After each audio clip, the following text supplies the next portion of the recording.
Nous allons prier ensemble.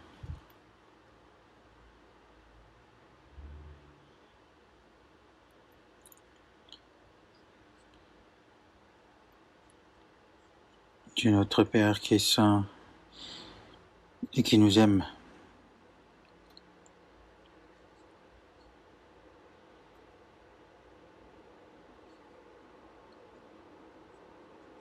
nous qui suivions les mauvaises choses de ce monde et nous qui vivions en te tournant le dos,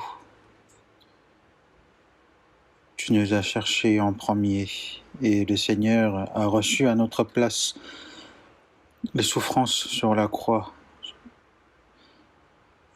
pour nous pardonner tous nos péchés sans rien en retour de notre part. Et nous te remercions pour cela. Et nous qui avons reçu le salut par ton sang précieux, nous sommes réunis ensemble pour apprendre ta parole, pour communier ensemble. Et nous te remercions pour cela. Et veille sur chacun d'entre nous, que tu nous accordes aussi par ta main puissante plus de grâce et aussi plus de paroles de ta grâce et de la vérité pour que nous puissions nous renouveler davantage, pour que nous puissions vivre en étant aptes à notre statut qui est l'enfant de Dieu.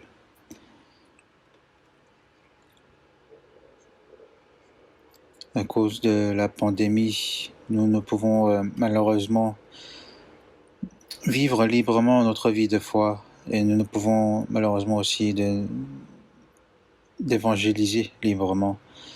Et nous avons beaucoup de restrictions sur ces points-là, mais nous souhaitons davantage obéir à ta volonté, de vivre selon ta volonté, et nous te demandons de nous accorder à plus de cœur ainsi, pour que notre amour envers toi et aussi notre cœur d'obéir à ta parole puisse grandir davantage en nous, et que le reste de notre vie soit dirigé par ta grâce et par le Saint-Esprit. Toutes nos églises qui se trouvent en Corée et aussi dans le monde, plus ils se trouveront dans la difficulté, nous te demandons de nous aider pour que nous tenions davantage à toi, Seigneur. Et à tous les frères et sœurs qui essaient d'évangéliser dans ces moments difficiles, nous te demandons de les soutenir et de leur accorder aussi par ta grâce dans leurs efforts, pour que aucun de nous puisse se perdre dans ces moments difficiles. Accorde-nous la parole quand il nous faut. Et toi qui nous montres la voie à suivre et ta volonté que tu veux te montrer à travers cette heure de parole, nous te demandons de nous clarifier à cette heure-ci. Et nous avons prié au nom du Seigneur Jésus. Amen. Merci beaucoup. Nous allons voir dans la Bible 1 Corinthiens chapitre 7.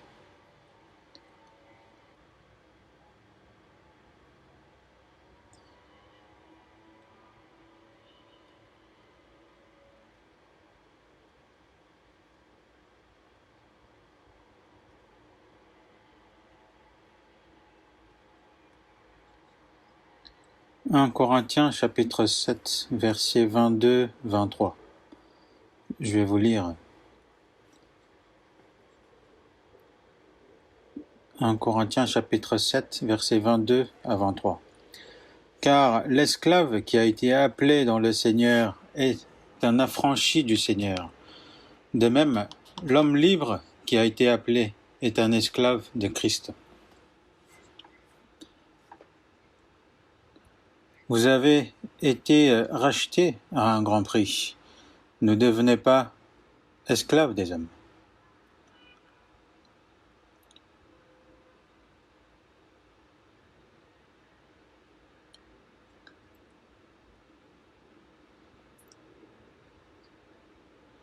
à cause du coronavirus. Nous avons actuellement toujours beaucoup de restrictions pour notre vie de foi et aussi pour l'évangélisation.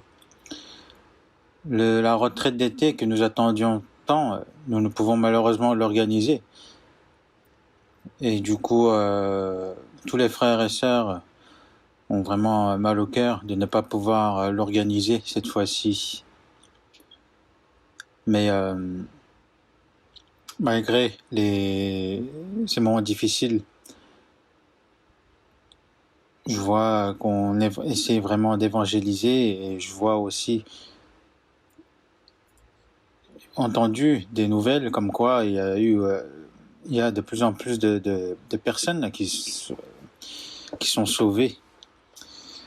Et on espère vraiment que cette situation se termine le plus rapidement possible pour que nous puissions à nouveau évangéliser aux âmes qui n'ont pas encore entendu cet évangile, pour qu'ils puissent être sauvés et qu'ils puissent justement rendre la joie au Seigneur et que nous pourrons louer aussi ensemble de cela au Seigneur. Et espérons justement que ce moment puisse revenir.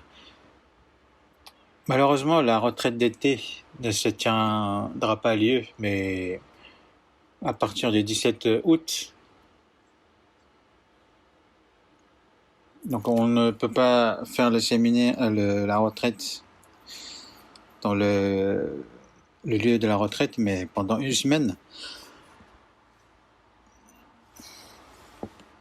Comme les congés ne sont pas tous pareils pour tous, on va essayer de faire un grand séminaire pendant une semaine. Nous vous demandons vraiment de prier et de faire des efforts pour que cette fois-ci soit aussi une occasion de grande évangélisation et que prions pour que Dieu soit vraiment avec nous, parce que Dieu, quelle que soit la situation, regarde certainement que quelle que soit la situation et l'environnement qui nous a été donné, il nous observe si on continue à évangéliser ou non.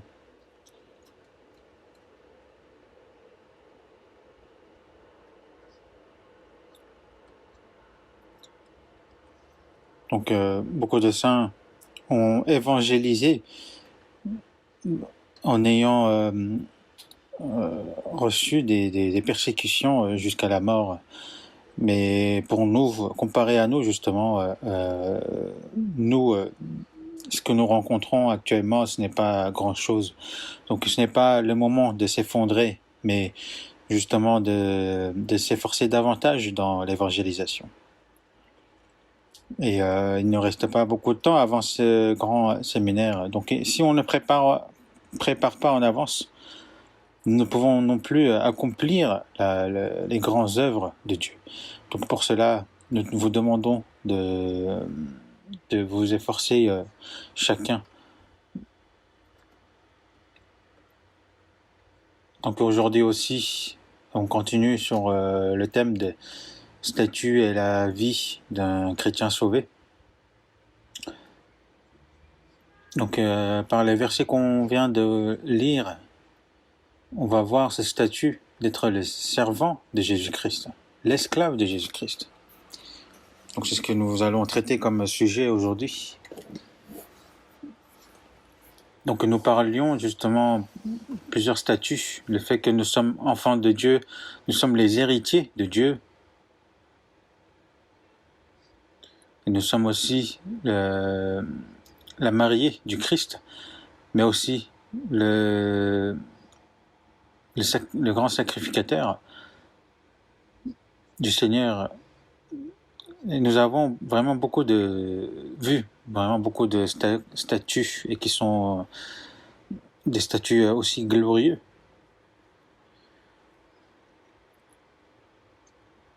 Mais aujourd'hui, c'est un peu différent de ces statuts qu'on a vus auparavant. Aujourd'hui, j'aimerais traiter ce sujet qui est l'esclave du Christ. Quand on parle de l'esclave de nos jours, on n'arrive pas à très bien comprendre. Mais au moment où la Bible a été écrite, ce statut esclave existait.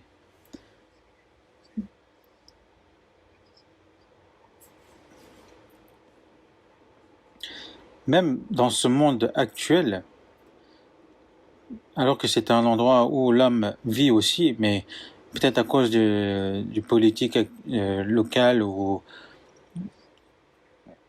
quoi que ce soit, il y a des personnes justement qui ont un statut différent dès la naissance. Quand j'étais allé en Inde, c'était assez important. L'écart des statuts des personnes qui sont nées vraiment pauvres et qui sont nées vraiment riches, c'est de l'inégalité.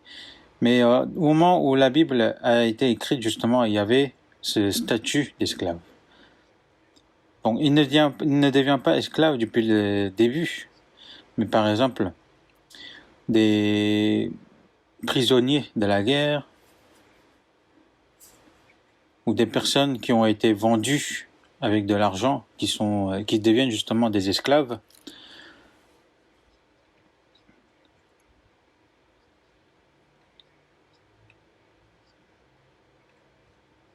Et dans Proverbes chapitre 22, il est écrit que celui qui est endetté devient esclave de celui qui l'emprunte.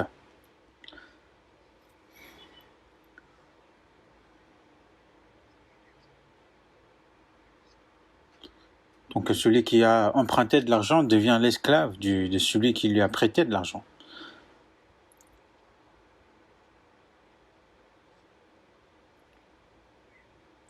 Donc à l'époque justement a été écrit la Bible en grec. L'esclave donc est écrit en grec, donc Toulouse, et Toulouse signifie vraiment l'esclave. Comme l'esclave était comme un animal ou autre qui pouvait être très bien vendu. Donc un esclave n'avait point de liberté. Il ne pouvait point chercher le profit de sa vie. Il devait vivre uniquement pour son maître. Il devait obligatoirement obéir à son maître.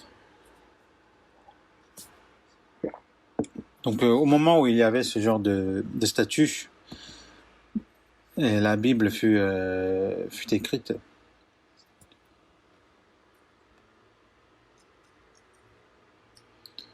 Comme vous le savez tous, à l'époque du président Lincoln aux États-Unis, il y avait donc la guerre à ce moment-là.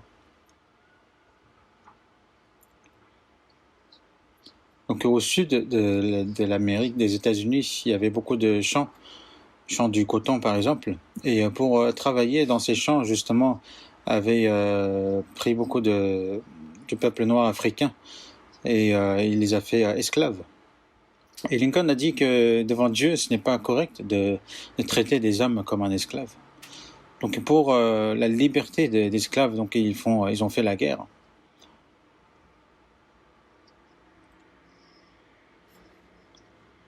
Si Abraham Lincoln avait perdu la guerre, peut-être de nos jours encore, il y aurait eu l'esclavage. Parce que même de nos jours, il y a des personnes qui ont ce genre de mentalité.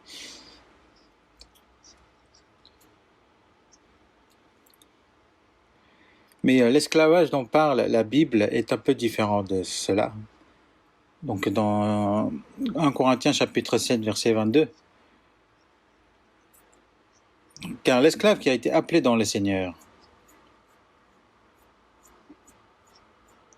Donc c'est quand nous étions encore dans les péchés, nous sommes fait appeler par le Seigneur, et cela signifie le salut. Donc, même si le statut est esclave, on est libre. Comme il est écrit, vous connaîtrez la vérité et la vérité vous affranchira. Parce que tout le monde dans ce monde, dès la naissance, nous vivons justement dans l'esclavage du péché, du diable. Dans Hébreu, il est écrit et qu'il délivra tous ceux qui, par crainte de la mort, étaient toute leur vie retenus dans la servitude. Dans la servitude du diable, qui nous entraîne jusqu'à la mort et jusqu'à l'enfer. Et c'est de là, justement, le Seigneur nous a libérés, nous a sauvés de la mort, des péchés et aussi de la puissance du diable. Il nous a délivrés de ces choses-là et nous a donné la liberté. Donc celui qui est appelé, même si son corps est comme un esclave aux yeux de Dieu, il est libre.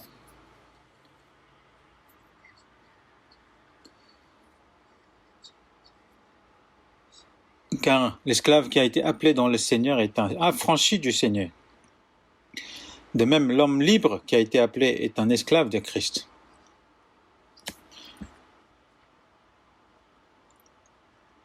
Donc un homme libre qui est libre de vivre comme il veut. Dans 1 Corinthiens chapitre 12 verset 13,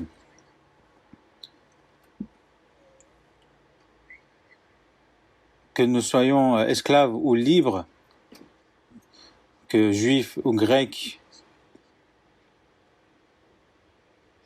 nous avons été baptisés dans un seul esprit et nous avons tous été abreuvés d'un seul esprit.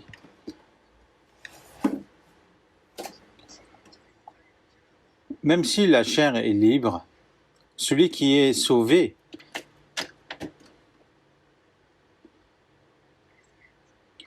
est esclave du Seigneur. Même s'il est un homme puissant, même s'il est riche, même si il n'y a aucune restriction sur lui dans ce monde, une personne, quelle que soit sa situation, s'il est sauvé, il devient l'esclave du Seigneur.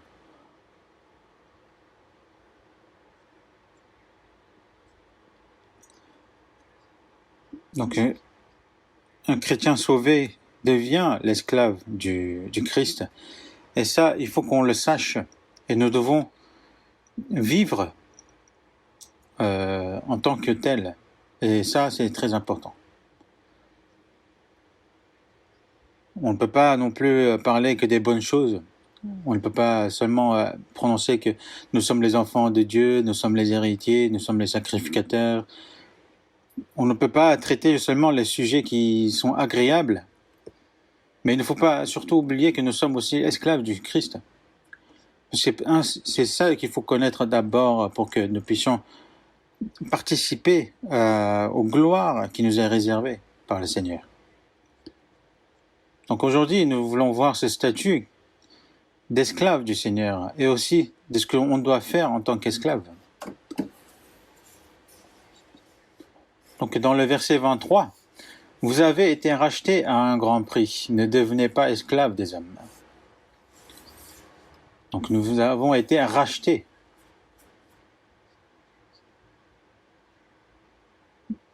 En traduction King James, donc c'est Dieu qui nous a rachetés. Donc ici c'est pareil. Dans 1 Corinthiens chapitre 6, versets 19 et 20,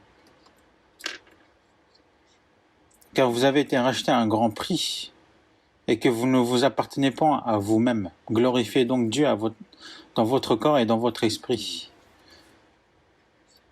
Avant, on était achetés dans le péché. Le prix du péché était la mort, donc nous étions destinés à aller en enfer. Mais le Seigneur a payé à notre place pour ce prix-là, a donné sa vie.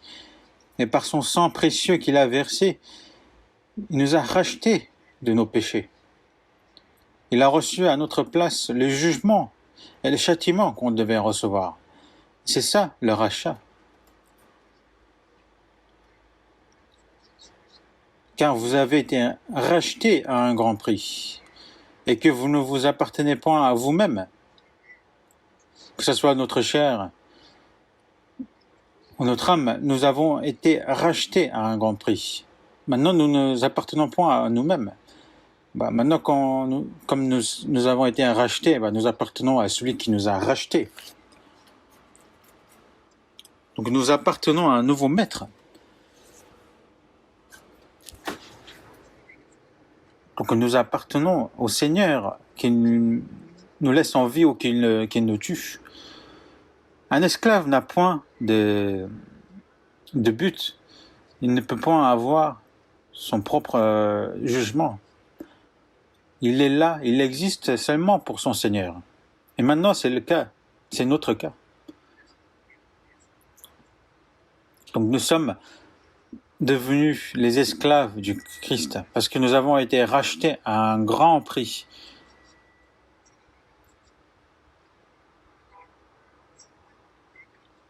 Donc nous avons été rachetés à un grand prix. À quel prix? Au prix de la mort du Fils unique de Dieu. Où est-ce qu'on peut voir un prix plus grand que ça? C'est un grand prix. C'est par un grand prix justement qui nous a été racheté. Et nous, on peut rendre ce prix-là. Et ce que nous devons faire maintenant, c'est de vivre selon les ordres de Dieu. Dans Romains chapitre 1, verset 1, il est écrit « Paul, serviteur de Jésus-Christ ». Dans Philippiens chapitre 1, verset 1, « Paul et Timothée, serviteurs de Jésus-Christ ». Jacques chapitre 1, verset 1, « Jacques, serviteur de Dieu et du Seigneur Jésus-Christ ». Jacques, c'était justement le frère physique de Jésus, donc l'enfant de Marie. Dans Jean chapitre 7, on disait qu'au début, les frères de Jésus ne le croyaient pas non plus. Mais plus tard, ses frères aussi ont été sauvés. Et ils sont devenus serviteurs de Jésus-Christ. Et serviteurs de Jésus-Christ. Dans Jude chapitre 1, verset 1, Jude, serviteur de Jésus-Christ et frère de Jacques. Jacques est le petit frère de Jésus-Christ. Et Jude aussi est le petit frère de Jésus. Dans Galates chapitre 1, verset 19, si ce n'est Jacques, le frère du Seigneur. Dans Actes chapitre 1, verset 13 aussi, on parle de Jacques et aussi de Jude, qui sont les frères de Jésus, physiquement aussi. Et dans 2 Pierre chapitre 1, verset 1, Simon-Pierre, serviteur et apôtre de Jésus-Christ.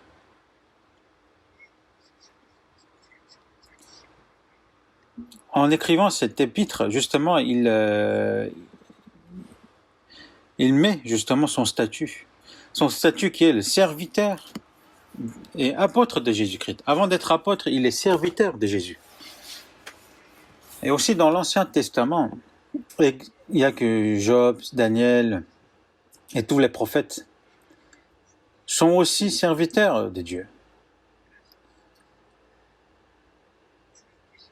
Par exemple, dans Exode chapitre 14, verset 31, il crut en l'Éternel et en Moïse, son serviteur. Moïse aussi était serviteur de Dieu. Et dans 2 Rois chapitre 9, verset 36, c'est ce qu'avait déclaré l'Éternel par son serviteur Élie. Dans Ésaïe chapitre 20, verset 3, et l'Éternel dit, de même que mon serviteur Ésaïe.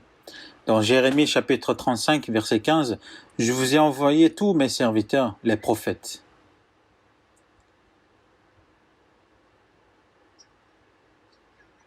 Dans Jérémie, tous les prophètes sont les serviteurs de Dieu.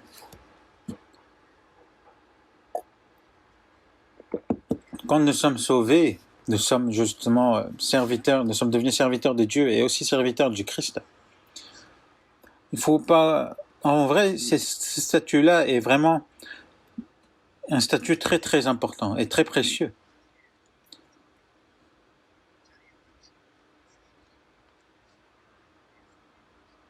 Jésus dit, au moment venu, il mettra son serviteur à la place du maître et il le servira. Si on remplit bien notre rôle de serviteur, Dieu nous remplira par la grâce. Au départ, je vous ai dit que nous étions des serviteurs des péchés. Mais nous avons été délibérés de délivrés de ce statut-là et nous sommes devenus serviteurs du Seigneur. Dans Romains chapitre 6, versets 16 et 18, « Ne savez-vous pas qu'en vous livrant à quelqu'un comme l'esclave pour lui obéir, vous êtes esclave de celui à qui vous obéissez ? Mais grâce soit rendue à Dieu de ce que, après avoir été esclave du péché, vous avez obéi de cœur à la règle de doctrine dans laquelle vous avez été instruit. »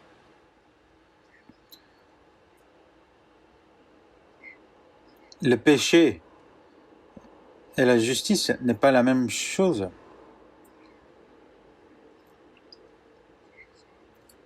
Donc, ayant été affranchis du péché, vous êtes devenus esclaves de la justice. Le destin a changé, le statut a changé. Et c'est pour ça, dans Romains chapitre 6, verset 22, « Mais maintenant, étant affranchis du péché et devenus esclaves de Dieu, vous avez pour fruit la sainteté et pour fin la vie éternelle. » Donc nous avons été affranchis du péché et devenus esclaves de Dieu. Et nous avons pour fruit la sainteté et pour fin, pour résultat, la vie éternelle.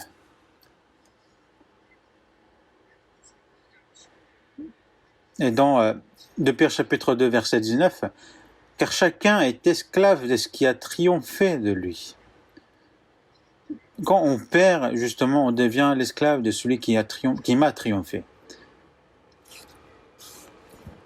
Si on perd à notre ennemi, on devient esclave de l'ennemi.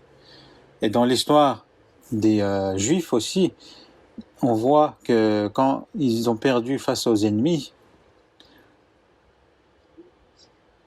ils deviennent esclaves et ils ont servi leur ennemi. Si on perd contre le diable, on devient l'esclave du diable. Si on perd contre nos péchés, on devient l'esclave de nos péchés. Et si on perd contre notre chair, on devient l'esclave du chair. Si on perd contre l'argent, justement, on devient l'esclave de l'argent. Dans Jean chapitre 8, verset 34, Jésus a dit « C'est pourquoi je vous ai dit que vous mourrez dans vos péchés, car si vous ne croyez pas en ce que je suis, vous mourrez dans vos péchés. »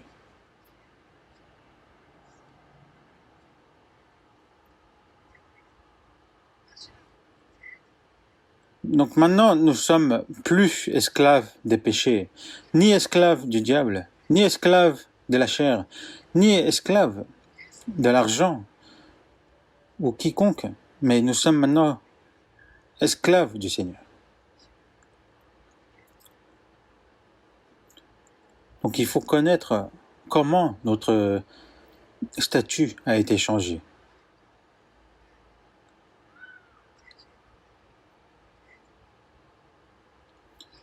Alors que celui qui a été affranchi des péchés, s'il continue à vivre en tant qu'esclave du péché ou esclave de ce monde, dans ce cas, ce ne sera pas du tout correct. Parfois, des personnes deviennent vraiment les esclaves de leur argent. L'argent, il faut qu'on devienne maître de son maître et d'être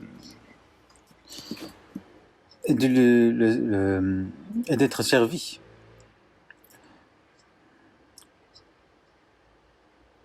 Car l'amour de l'argent est une racine de tous les maux. Si on aime l'argent, l'argent devient son maître.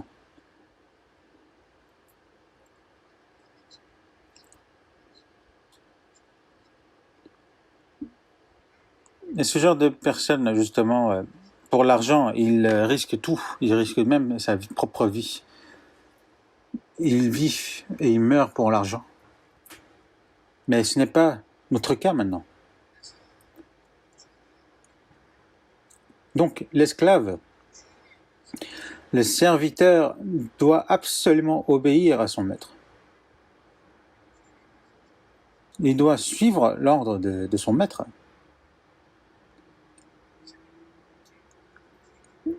Son ordre, c'est la volonté de son maître. Selon la pensée, selon le plan de son maître. L'esclave au serviteur, comment il peut avoir son propre avis ?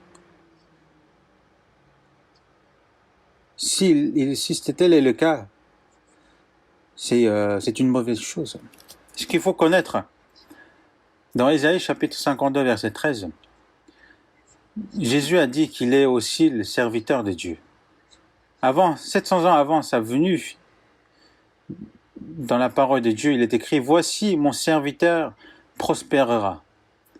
Il montera, il s'élèvera bien haut. » Jésus est descendu, s'est humilié jusqu'au bout et a été crucifié sur la croix. Et justement, au moment de sa mort, il sera élevé bien haut. Jésus est venu sur cette terre et est devenu serviteur. Dans Philippiens chapitre 2, verset 5, de versets 5 à 8, « Ayez en vous les sentiments qui étaient en Jésus-Christ, lequel, existant en forme de Dieu, n'a point regardé comme une proie à arracher d'être égal avec Dieu, mais s'est dépouillé lui-même en prenant une forme de serviteur, en devenant semblable aux hommes et ayant paru comme un simple homme. Il s'est humilié lui-même, se rendant obéissant jusqu'à la mort, même jusqu'à la mort de la croix. »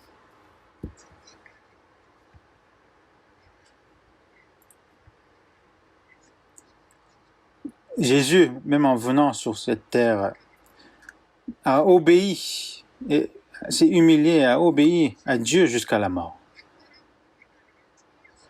Jésus aussi était le serviteur de Dieu. Pourquoi ? Pour nous sauver.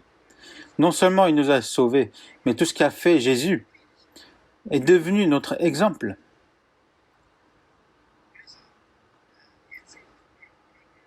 Et Jésus, pour nous sauver, s'est humilié, est devenu serviteur.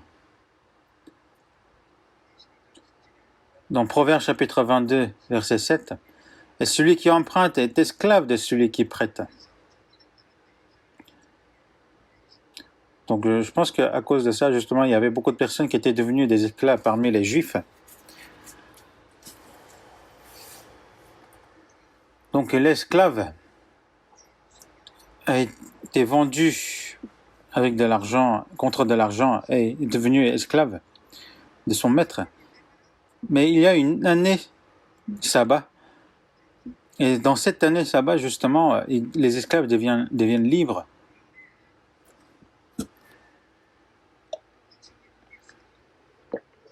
Donc l'année sabbat est arrivée. Donc il y a dans Deutéronome chapitre 15, versets 16 et 17, on parle de cette année sabbat. Mais si ton esclave te dit « Je ne veux pas sortir de chez toi, parce qu'il t'aime, toi et ta maison. » Donc il aime trop son maître et sa maison, et il ne veut pas partir ailleurs. Si cet esclave aime son maître, et s'il veut continuer à vivre chez son maître, qu'est-ce qu'on fait ? Alors, on prend un poinçon et perce l'oreille contre la porte. Et il sera pour toujours son esclave.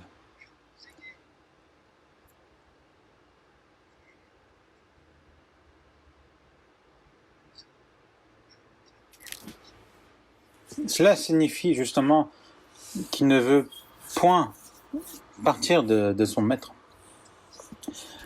Le fait qu'il perce l'oreille contre la porte, cela signifie que sa destinée est maintenant entre les mains de l'esclave, de son maître. Et le fait qu'il perce l'oreille, cela signifie qu'il l'écoutera toute volonté venant de son serviteur.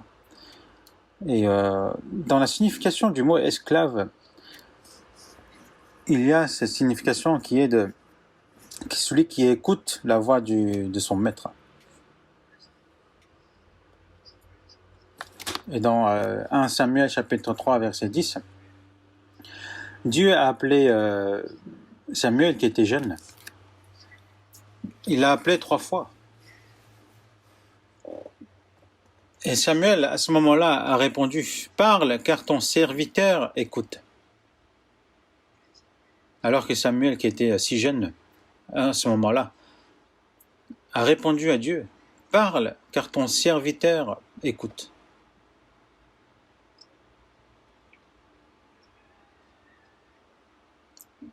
Un esclave, un serviteur, non seulement il écoute la parole de son maître, mais il l'obéit.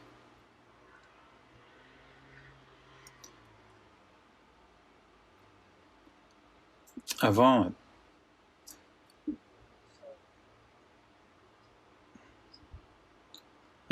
justement, il y a longtemps, pour faire la publicité de l'ordinateur, etc., on montre un grand chien blanc qui dit que un maître pour toujours. Donc c'était surtout en Corée, donc c'était un chien de la race Jindo. Ce chien de la race Jindo est assez particulier parce que ce chien-là, en fait, obéit uniquement à son maître qu'il a élevé depuis qu'il est petit, mais qu'il obéit uniquement à son maître. Et parce que ce chien de la race Jindo ne peut pas être éduqué par les autres. Même s'il a vraiment faim, si son maître le dit ne pas manger, il ne mange pas.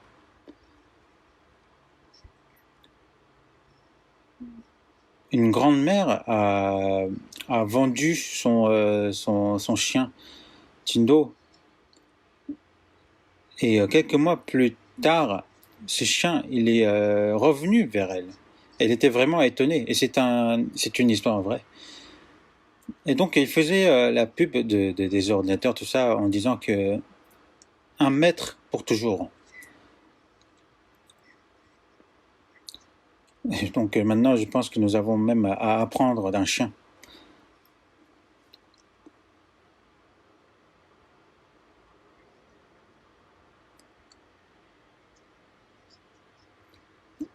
Quand nous ne connaissions pas encore, Jésus était mort pour nous et nous avons été rachetés par un grand prix. Donc nous n'appartenons plus à nous-mêmes, mais nous appartenons à lui, au Seigneur. Donc maintenant, nous ne pouvons vivre selon notre désir, notre volonté, mais il faut vivre selon la volonté du Seigneur.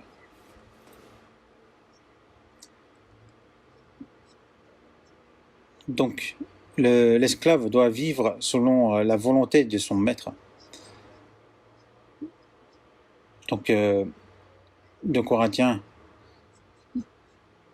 chapitre 6, versets 19 et 20, ça, il ne faut jamais l'oublier. Et que vous ne vous appartenez point à vous-même, car vous avez été rachetés à un grand prix. Dans Romains chapitre 1, verset 6, parmi lesquels vous êtes aussi vous qui avez été appelés par Jésus-Christ. Nous avons été sauvés. Et dès qu'on est sauvés, nous appartenons maintenant à Jésus-Christ. Juste après le salut, nous appartenons justement au Seigneur.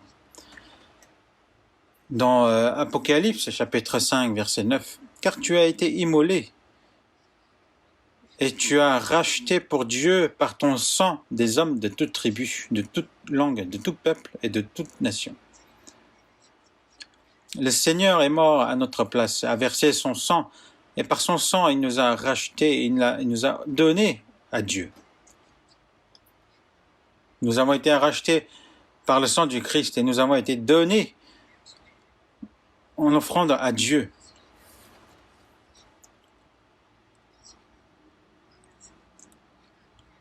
Donc dans l'Ancien Testament, on parle des personnes du Nazaréen qui sont justement des personnes qui sont données à Dieu dès la naissance, par exemple comme Samson. À Samson, justement, Dieu a donné une grande puissance.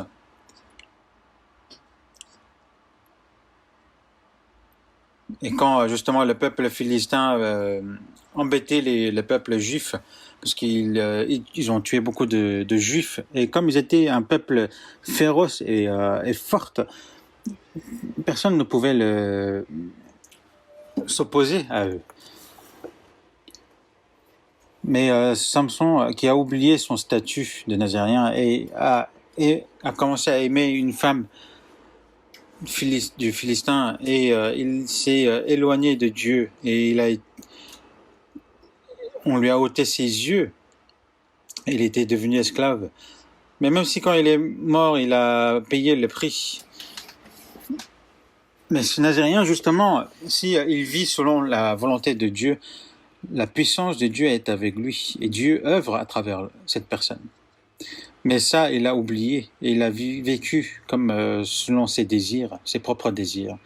À ce moment-là, justement, la puissance de Dieu s'est enlevée.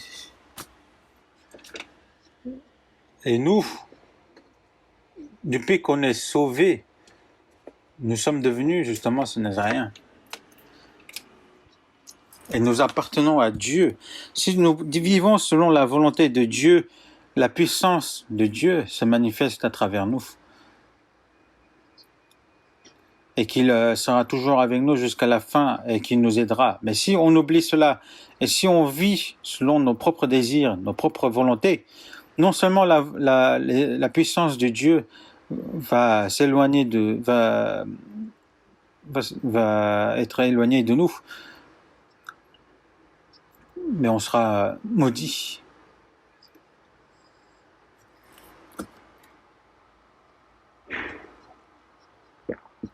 Et il ne faut pas oublier que nous sommes des personnes qui ont été données à Christ. Dans Philippiens chapitre 1, versets 20 et 21, l'apôtre Paul a dit « Selon ma ferme attente et mon espérance que je n'aurai honte de rien, mais que maintenant, comme toujours, Christ sera glorifié dans mon corps avec une pleine puissance, pleine assurance, soit par ma vie, soit par ma mort. Car Christ est ma vie, et la mort m'est un gain. » Il était emprisonné ici dans la prison du Philippiens.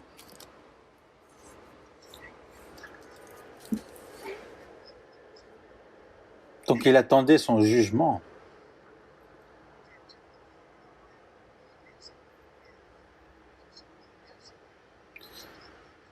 C'est soit il obtenait la liberté par un bon jugement, ou soit il devait être condamné à mort.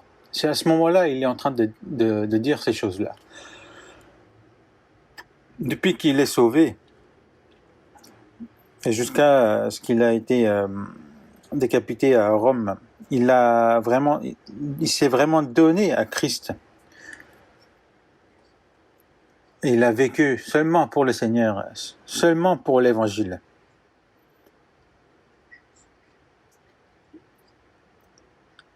Il a vécu le froid, la faim.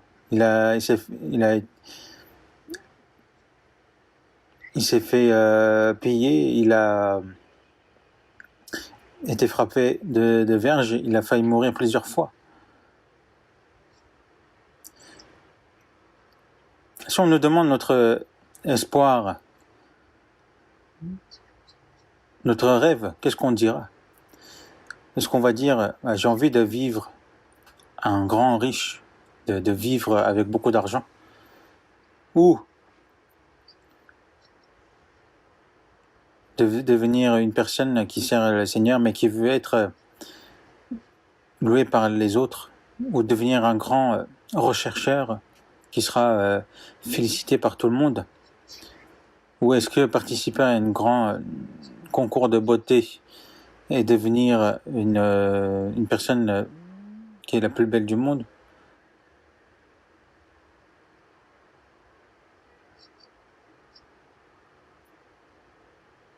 C'est ça ce que vous voulez? Si vous participez par un concours de beauté, par exemple, peut-être les gens vous féliciteront, etc. Mais Jésus a dit que vous serez haïs de Dieu. Ce n'est pas une bonne chose. Parce qu'il se peut que plus on devient connu dans ce monde, plus on s'éloignera du Seigneur. Cela ne veut pas dire que c'est pas bien d'être connu, mais justement en étant connu, si on rend la grâce à Dieu, c'est bien. Mais si on ne rend pas grâce à Dieu, mais on rend grâce à soi-même, ce n'est pas correct. Alors que nous sommes esclaves du Seigneur. L'apôtre Paul a dit, il a une ferme attente et espérance que je n'aurai honte de rien. Quel que soit qui m'arrive, je n'aurai honte de rien, que ce soit la persécution ou la faim. Mais comme toujours, si je vis pour le Christ, je n'aurai point honte de rien. Mais avec une pleine assurance, soit par ma vie, soit par ma mort, Christ sera glorifié dans mon corps. Que ce soit par ma vie, par ma chair, que par ma vie entière, seul Christ sera glorifié. Que je vis ou que je meure, c'est un gain pour moi. Si vivre pour le Christ est un gain, je vivrai. Mais si ma mort rendra gloire au Seigneur, je mourrai. C'est vraiment incroyable, ce genre de cœur. Et nous aussi, nous devons vraiment ressembler à cela. Il ne faut pas penser que l'apôtre Paul était spécial, mais il était aussi un homme qui a été sauvé. Et il a dit aussi, soyez mes imitateurs comme je le suis moi-même de Christ.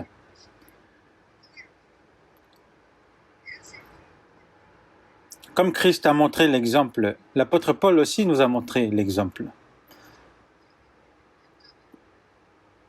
Alors qu'on nous dit, bon, on est un humain, on est un homme, on ne peut pas faire comme Christ. Mais regardez l'apôtre Paul. Alors qu'il est un homme, il a vécu comme en imitant Christ. Alors pourquoi pas nous? Dans Galates chapitre 5, verset 13. Frères, vous avez été appelés à la liberté.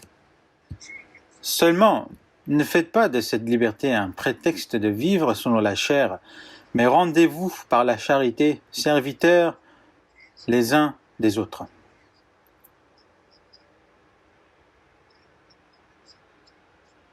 Est-ce qu'il nous a donné la liberté pour que nous vivions comme nous voulions?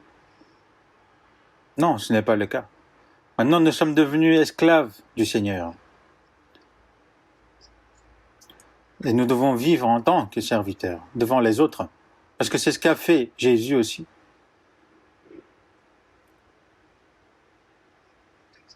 Dans Luc chapitre 6, verset 46, Jésus dit « Pourquoi m'appelez-vous Seigneur, Seigneur, et ne faites-vous pas ce que je dis ?» Le Seigneur signifie mon maître, qui est mon maître, qui est mon roi, qui est le maître de ma vie. Le Seigneur signifie que je le mets au-dessus de ma tête, que je l'obéirai. Si on l'appelle Seigneur, Seigneur, mais si on ne fait pas ce qu'il nous demande, on ne le considère pas comme Seigneur en vrai. Beaucoup de ceux qui se disent croire en Jésus appellent Seigneur, Seigneur, pour la moindre des choses. Même quand il marche et il tombe, il dit Seigneur, Seigneur. On peut très bien appeler le Seigneur, mais est-ce que vraiment dans son cœur aussi le Seigneur est son maître? Mon Jésus, comme tu veux, que ta volonté soit mienne dans la vie ou la mort. Mon Jésus, comme tu veux. Que tu me laisses en vie ou que je meure, que ta volonté soit faite. Et dans Éphésiens chapitre 6, verset 6,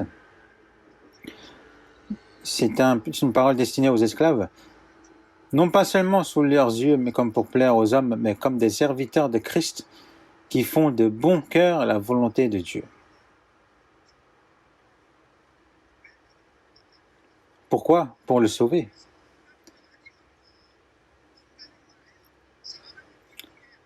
Non pas seulement sous leurs yeux, comme pour plaire aux hommes, mais comme des serviteurs de Christ qui font de bon cœur la volonté de Dieu. Les serviteurs du Christ le font de bon cœur la volonté de Dieu. Servez-les avec empressement comme servant le Seigneur et non des hommes. Donc on nous dit aussi de servir le Seigneur et aussi servir les hommes comme on fait au Seigneur, avec empressement.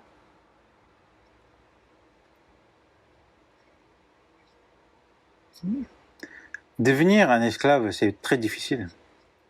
Celui qui a trop de fierté en lui ne pourra jamais devenir serviteur. Mais nous sommes devenus serviteurs de Dieu. Nous-mêmes, nous sommes devenus serviteurs. Ce n'est pas un serviteur qui sert les hommes qui sont humiliés, mais nous sommes devenus des serviteurs par notre propre volonté, avec un cœur joyeux, et de servir le Seigneur.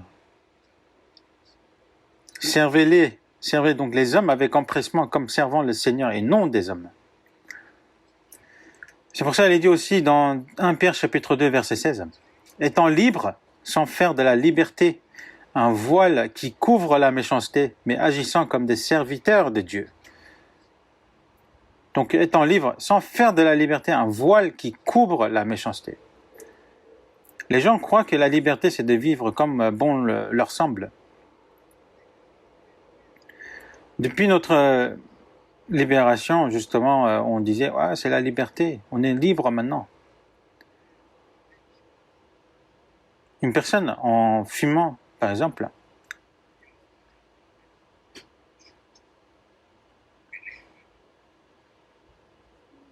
et justement, en fumant, il a éteint sa cigarette sur le visage d'une autre femme. Et quand il a dit « Pourquoi tu fais ça ?» Il a dit « C'est la liberté ». Et un autre homme, en le voyant, il a frappé ce monsieur. Et il lui a dit « Pourquoi il a fait ça ?» Et il a dit « C'est la liberté ». Si tout se passait ainsi, ça serait vraiment du n'importe quoi. Est-ce que quand vous roulez dans une voiture, vous roulez où vous voulez ? Il faut rouler selon les codes de la route pour qu'on soit libre. Nous aussi, nous sommes libres sous la loi, sous les lois de Dieu.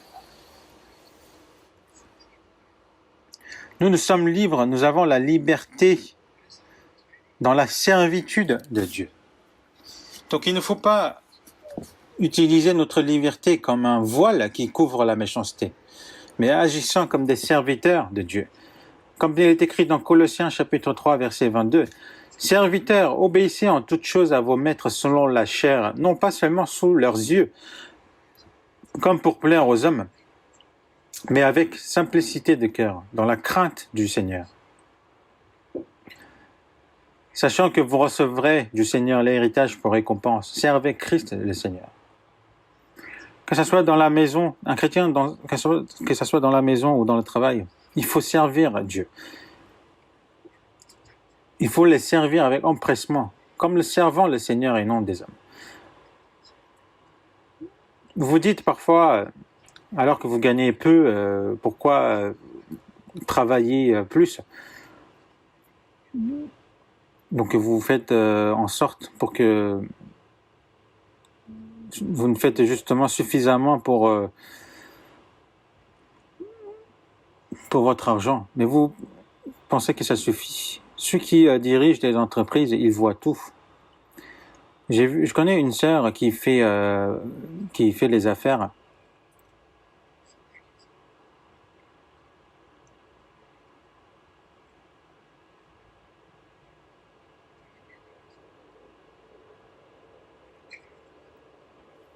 En fait, depuis son portable, il pouvait voir ce que faisaient ses employés, que ce soit dans sa boutique, etc. S'ils sont en train de manger ou s'ils sont en train de faire des bêtises. Ça se voit, on voyait tout. Et Dieu, justement, nous voit. Si on fait comme on fait au Seigneur, c'est comme si on servait le Seigneur. Que ce soit non seulement au travail, mais aussi dans la maison. Que le mari envers sa femme envers son mari, et les parents envers les enfants, et les enfants envers les parents. Dans tous ces moments-là, on sert le Seigneur. Il ne faut pas servir comme on fait aux hommes, mais il faut mais avec simplicité de cœur dans la crainte du Seigneur. Parce que si on le fait mal, on sera puni par le Seigneur. Sachant que vous recevrez du Seigneur l'héritage pour récompense. Si l'homme ne vous récompensera pas assez parce que vous avez fait, mais c'est le Seigneur qui vous récompensera.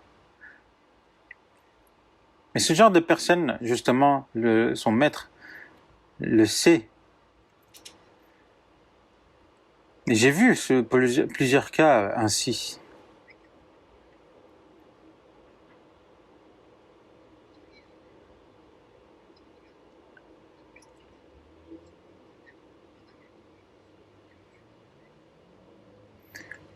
Donc une personne, justement, il travaille dans une boutique, dans un centre commercial, et dès qu'il avait le temps, il enlevait les chewing-gums par terre, il nettoyait où les gens ne le voyaient pas. Et quelque temps après, il est devenu le manager. Et le patron, il venait même plus venir parce que il avait 100% confiance en cette personne. Mais avec une simplicité de cœur, dans la crainte du Seigneur. Si tu vois un homme habile dans son ouvrage, il se tient auprès des rois, il ne se tient pas auprès des gens obscurs.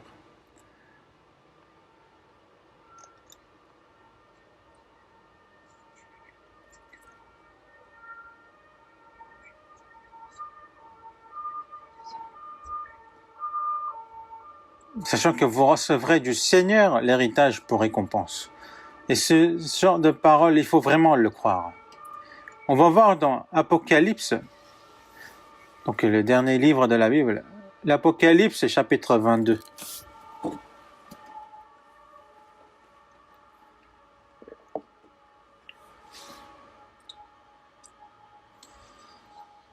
Apocalypse chapitre 22, verset 3. On va lire ensemble.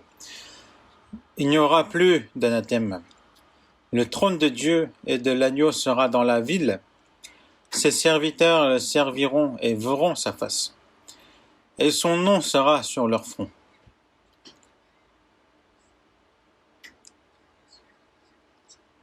Donc on parle ici du royaume des cieux, le paradis.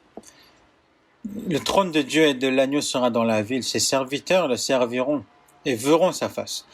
Quels serviteurs? Ce sont ceux qui sont sauvés. Les serviteurs de Dieu, même dans le royaume des cieux, vont servir Dieu. Ses serviteurs le serviront et verront sa face.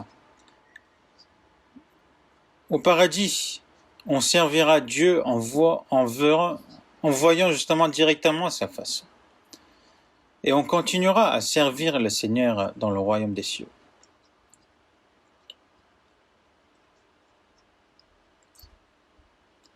Et justement, celui qui va servir le Seigneur dans le royaume des cieux, justement, il doit aussi accomplir cette tâche qui est le serviteur du Seigneur dans ce monde. Dans Luc chapitre 17, on voit la parabole du serviteur. Jésus a dit que qui de vous ayant un serviteur qui laboure au paix des troupeaux, lui dira quand il revient des champs, approche vite et mets-toi à table.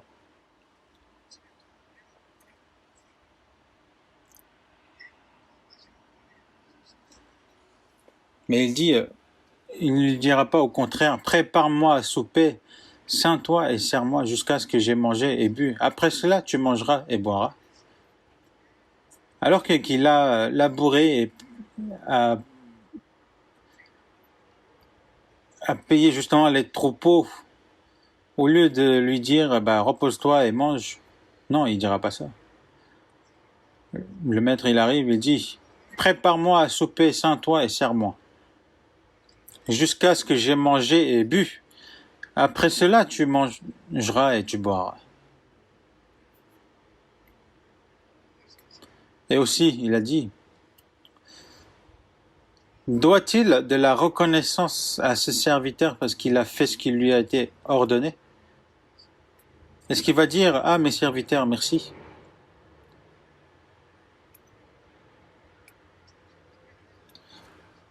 Est-ce que plaint aussi les serviteurs? Non, il est écrit, vous de même, quand vous avez fait tout ce qui vous a été ordonné, dites, nous sommes des serviteurs inutiles, nous avons fait ce que nous devions faire.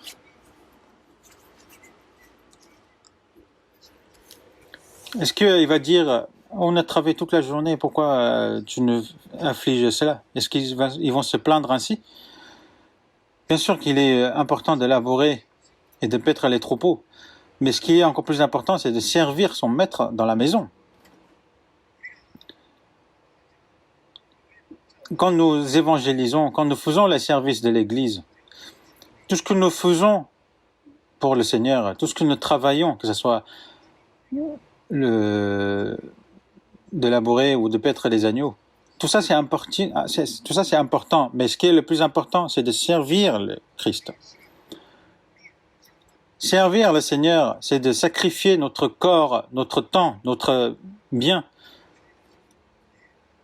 Mais avant tout cela, il faut d'abord considérer le Seigneur le plus important dans son propre cœur.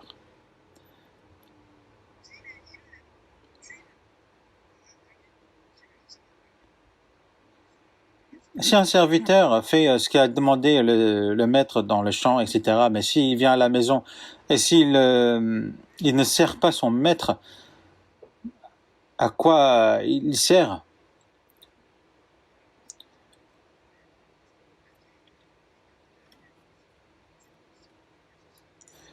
Il faut que tout ce que nous faisons comme service, comme l'évangélisation dans notre, que ce soit au sein de l'Église, etc., ça, on doit le faire en ayant justement ce cœur, en ayant Jésus au centre de tout notre cœur. Il faut tout faire avant pour le Seigneur.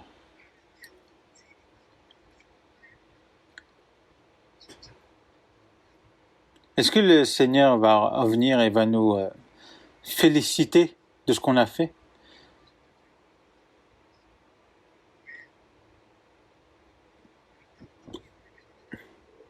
Mais est-ce que à cause de ça, le serviteur va se plaindre? Est-ce qu'il va se plaindre comme quoi, ah, notre serviteur, après tout ce que je fais, il me dit jamais même pas merci? Non, ils vont se dire, nous sommes des serviteurs inutiles. Nous avons fait de ce que nous devions faire. Nous sommes des serviteurs et donc nous avons fait ce que nous avions à faire. Dans 1 Corinthiens chapitre 9 verset 16, l'apôtre Paul a dit, si j'annonce l'évangile, ce n'est pas pour moi un sujet de gloire, car la nécessité m'en est imposée, et malheur à moi si j'annonce pas l'évangile. Même si je meurs pour l'évangile, je n'ai point de sujet de gloire, car la nécessité m'en est imposée. Et malheur à moi si je ne l'annonce pas.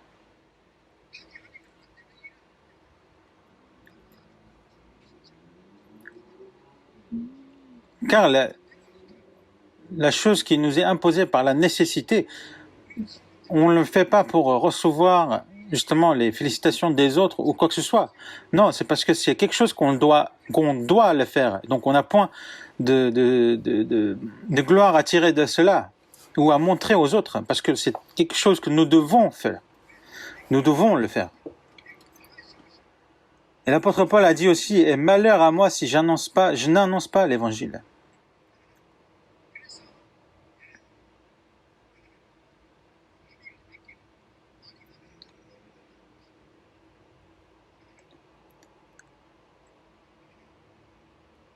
On demandera beaucoup à qui l'on a beaucoup donné. Et on exigera davantage de celui à qui l'on a beaucoup confié, mais aussi celui ne l'ayant pas connu a fait des choses dignes de châtiment sera battu de peu de coups. Le serviteur qui, ayant connu la volonté de son maître, n'a rien préparé et n'a pas agi selon sa volonté sera battu d'un grand nombre de coups. C'est un péché. Alors qu'il a connu la volonté de son maître, et s'il n'a rien fait, et s'il n'agit pas selon sa volonté, nous sommes des serviteurs et nous devons absolument obéir à ses ordres. Parce que le Seigneur est mort jusqu'à la croix, justement, pour nous sauver. Et nous, même si nous mourons sans foi, nous pouvons rendre la grâce, de telles grâces. Ce n'est pas parce qu'on fait quelque chose pour le Seigneur qu'on peut se tirer de gloire dessus, mais ou d'avoir la fierté. On ne peut pas. Et le fait d'être justement le serviteur, c'est ça d'être serviteur. Il faut connaître ce statut et de vivre ainsi.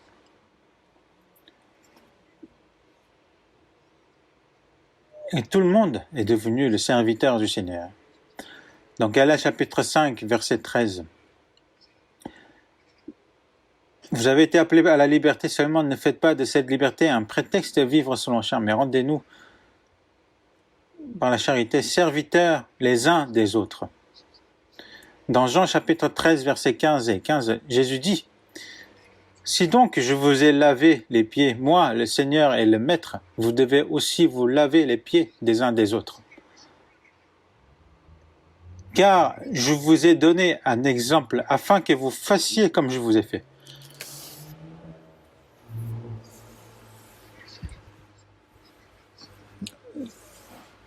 Laver les pieds des autres, c'est ce que le serviteur doit faire. Dans la Palestine, donc, il y a beaucoup de poussière parce qu'il n'y avait point de route couverte. Donc, et ils n'avaient pas aussi des chaussures comme les nôtres de nos jours, mais c'était des sandales. S'ils marchent pendant une journée, les pieds seront remplis de poussière. Donc, dès qu'ils rentrent, en premier, le serviteur lave les pieds de son maître. Il s'agenouille devant son maître et il nettoie ses pieds. Et Jésus, c'est ce que Jésus a fait à ses disciples.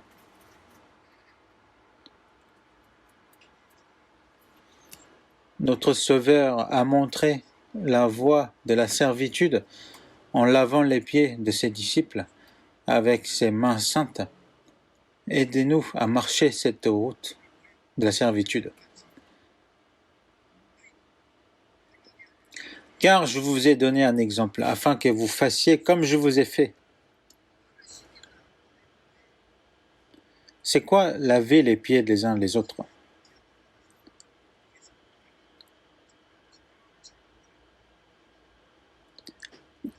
Le premier endroit où j'étais prédicateur, justement, j'ai appelé tous les jeunes de l'église et j'ai fait, pour la première fois et la dernière fois, j'ai lavé les pieds de tous les frères et sœurs qui étaient dans la salle. Donc c'était la première fois et la dernière fois que j'ai fait ça. Je ne sais pas si ces gens ont souvenir de ça. Mais cela ne veut pas dire de faire ainsi. Mais qu'est-ce que cela signifie de se laver les pieds? Les pieds sont sales, n'est-ce pas? Laver les pieds des autres, ce n'est pas quelque chose qui est très agréable.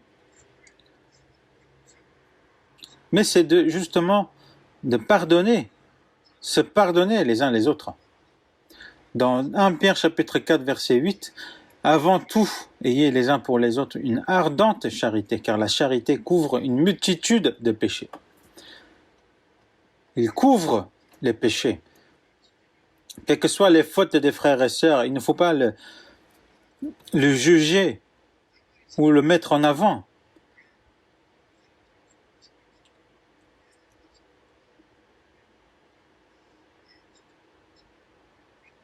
Bien sûr, il faut les corriger, les châtier, mais de la part des prédicateurs ou des anciens de l'Église, mais ce n'est pas toujours le cas, car la charité couvre une multitude de péchés. Dans Colossiens chapitre 3 verset 13, « Supportez-vous les uns les autres. Et si l'un a sujet de se plaindre de l'autre, pardonnez-vous réciproquement. De même que Christ vous a pardonné, pardonnez-vous aussi. »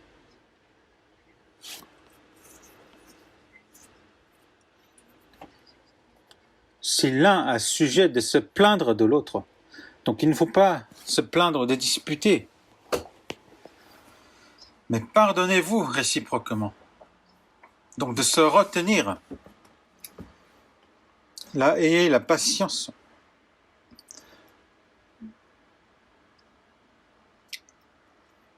s'il y a un sujet de se plaindre de l'autre, il faut pardonner, se pardonner les uns les autres, de même que Christ nous a pardonnés.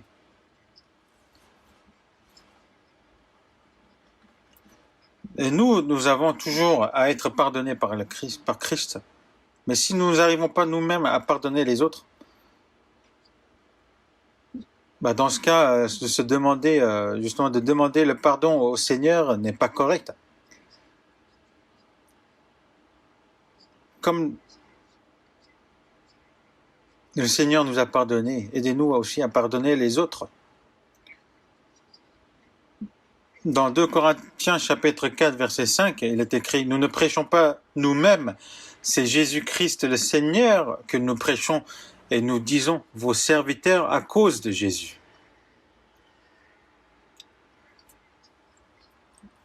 L'apôtre Paul dit au sein de l'église de Corinthiens que nous ne prêchons pas nous-mêmes, mais c'est Jésus-Christ le Seigneur que nous prêchons et nous nous disons vos serviteurs à cause de Jésus. Et l'apôtre Paul a justement vécu comme le serviteur de frères et sœurs. Ce n'est pas une soumission, mais c'est par sa propre volonté de servir le Seigneur. Comment on peut servir le Seigneur qu'on ne voit pas de nos yeux? Servir les frères et sœurs, c'est de servir le Christ. Servir, cela signifie de faire le service, de faire des efforts pour les autres. Et puis,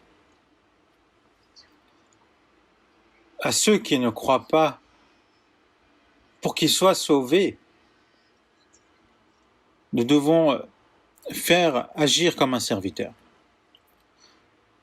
L'évangélisation aussi, on fait comme un serviteur fait à son maître. On ne dira pas aux personnes qu'on doit sauver, toi tu sais que tu vas en enfer, fais comme tu veux. On ne va pas dire insensé comme un cochon. On ne va pas dire ce genre de choses. Ça, c'est vraiment pas une méthode correcte de le faire.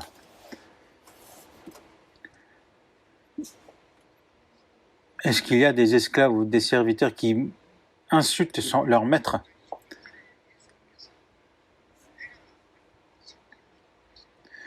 Et Jésus a dit,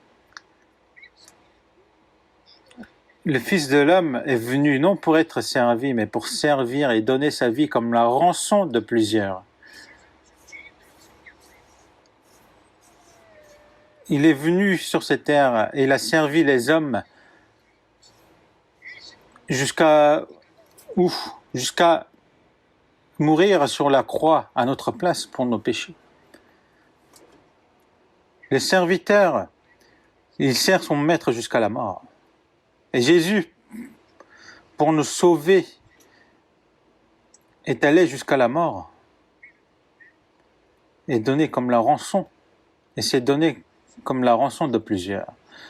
Dans 1 Corinthiens chapitre 9 verset 19, il est écrit, l'apôtre Paul a dit « Car bien que je sois libre à l'égard de tous, je me suis rendu le serviteur de tous afin de gagner le plus grand nombre. »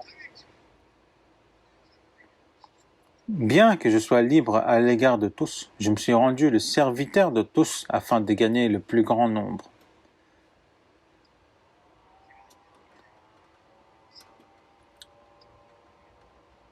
C'est quelque chose que j'ai entendu des prédicateurs qui sont au Japon, quand j'étais au Japon.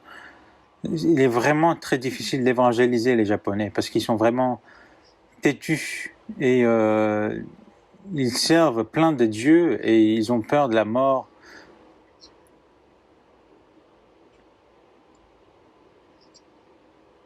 Et c'est vraiment très difficile de les évangéliser.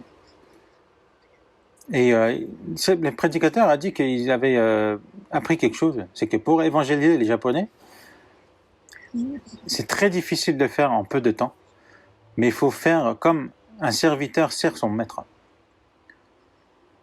dans la continuité. les servir comme les serviteurs,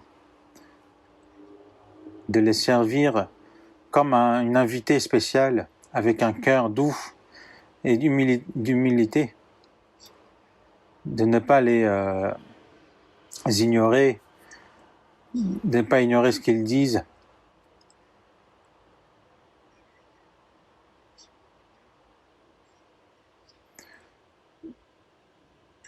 À cause de tremblement de terre, du tsunami, justement, le centrale nucléaire de Fukushima a été endommagé, et il y avait justement de ces nucléaires qui s'est libéré dans la région, et beaucoup de personnes sont mortes, et beaucoup de Coréens aussi sont revenus en Corée. Et un Japonais justement avait demandé à un prédicateur là-bas, et il a demandé s'il ne retournait pas en Corée, puisque tous les Coréens sont rentrés en Corée et tout. Mais il a répondu, moi je suis venu pour évangéliser les Japonais. Et peu de temps après, il est revenu aussi vers lui et a demandé s'il partait pas. Mais il a dit, non, je vais pas, je suis venu pour évangéliser les Japonais. Et justement, cette personne a été touchée par cela, et il a écouté l'évangile et a été sauvé. Ces Japonais, justement, si on ne leur montre pas les cœurs que nous sommes, qui sont là vraiment pour eux, et qui veulent le salut, qui veulent leur salut, s'ils ne servent pas comme un serviteur, justement, ils n'ouvrent pas leur cœur. L'apôtre Paul a dit justement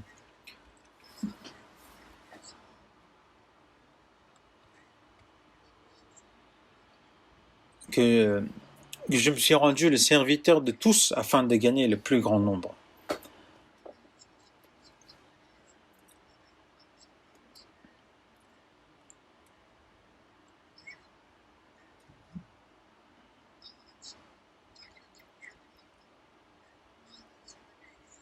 Et l'apôtre Paul a dit aussi dans 1 Corinthiens chapitre 10 que personne ne cherche son propre intérêt, mais que chacun cherche celui d'autrui.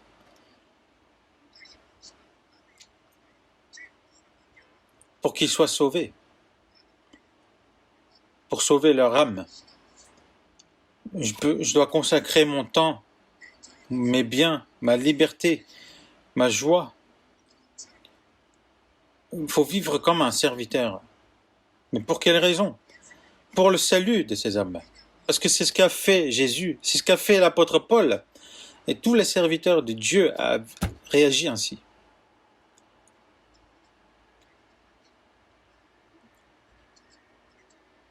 Comment on peut évangéliser les personnes si on a trop de fierté en soi-même?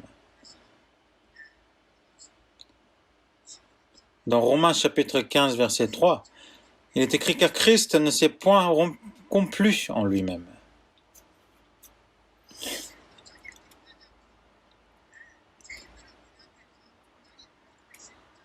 Et Jésus-Christ, lui aussi, il a tout sacrifié pour, non pas pour lui-même, mais pour le bien des autres.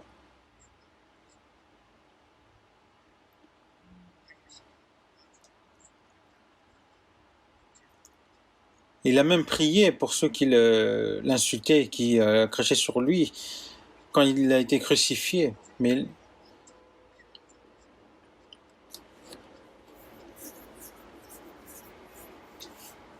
beaucoup de fidèles dans l'église corinthienne ont jugé l'apôtre Paul, vous savez cela?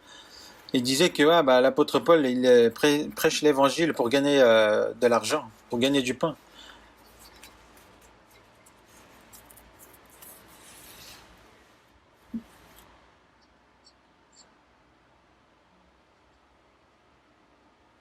Mais même si ils le considéraient ainsi, l'apôtre Paul, ils s'en fichaient parce que le Seigneur le savait. Donc maintenant, il faut savoir que nous sommes maintenant serviteurs du Christ. Donc maintenant, il y a les serviteurs fidèles et prudents, mais il y a aussi les serviteurs qui sont méchants.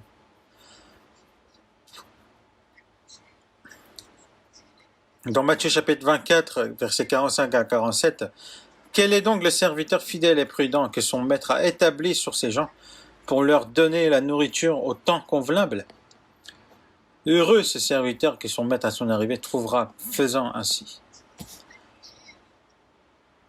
Un serviteur fidèle et prudent.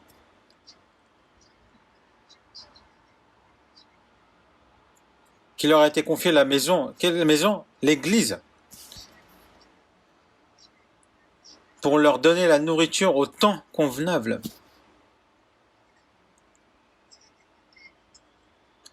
Heureux ce serviteur que son maître à son arrivée trouvera faisant ainsi.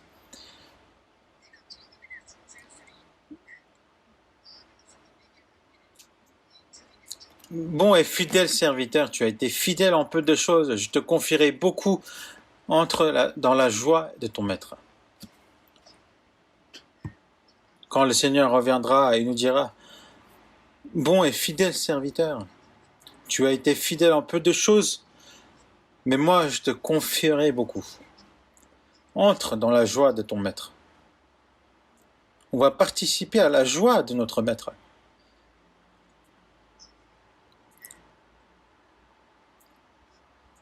Si nous sommes fidèles et bons, c'est le Seigneur qui nous rendra.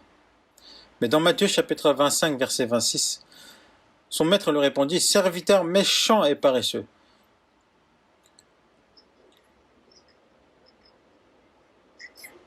Et dans verset 30, il est décrit, « Les serviteurs inutiles, jetez-le dans les ténèbres du dehors, où il y aura des pleurs et des grincements dedans. » Il faut savoir que la paresse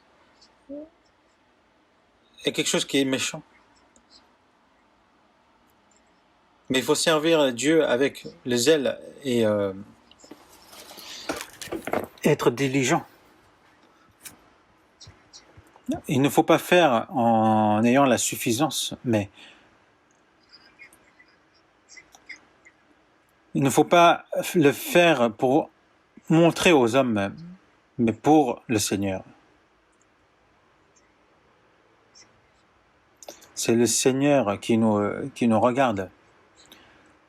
Et dans Luc chapitre 12, verset 36, « Et vous soyez semblables à des hommes qui attendent que leur maître revienne des noces, afin de lui ouvrir dès qu'il arrivera et frappera.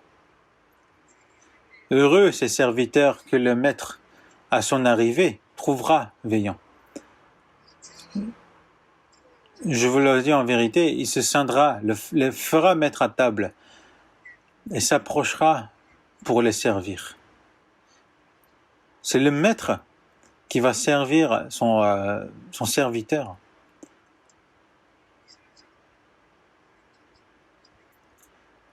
Les Israéliens, justement, fêtent les noces la nuit. Et une fois qu'ils ont terminé les noces, c'est pendant la nuit que ça se termine. Et à ce moment-là, quand ils vont revenir des noces, ces serviteurs, il faut qu'ils restent veillés jusqu'à leur retour. Ce n'est pas au moment quand leur maître va frapper à la porte qu'ils doivent se réveiller et ouvrir. Non, il faut qu'ils soient prêts à ouvrir dès que leur maître reviendra. Et c'est à ceux-là qui auront le bonheur.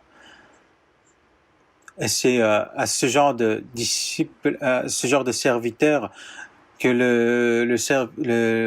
que le maître va les mettre à table et va les servir.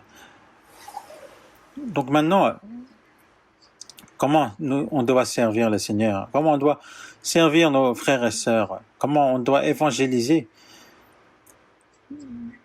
et de vivre en tant que serviteurs? Et si nous sommes bons et fidèles serviteurs ou méchants et paresseux, ça se montrera au moment quand nous nous retrouvons devant le Seigneur. Mais quand nous nous retrouvons devant le Seigneur, il faut que nous soyons félicités, pour que nous voyions confier de grandes choses, pour participer justement à la joie de notre Maître. Maintenant, il nous reste plus que 2 semaines avant la retraite d'été. il faut vraiment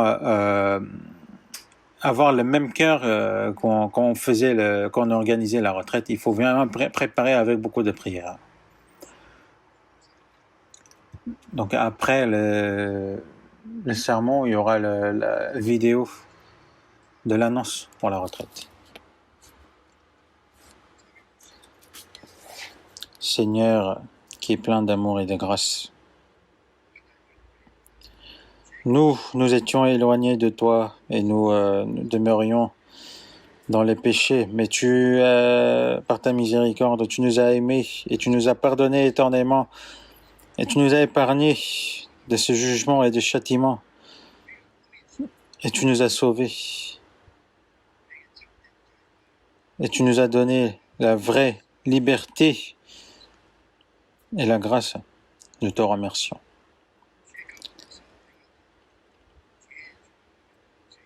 Et nous, qui étions esclaves des péchés, tu nous as donné la liberté et tu nous as établis en tant que serviteurs de Dieu et nous te remercions.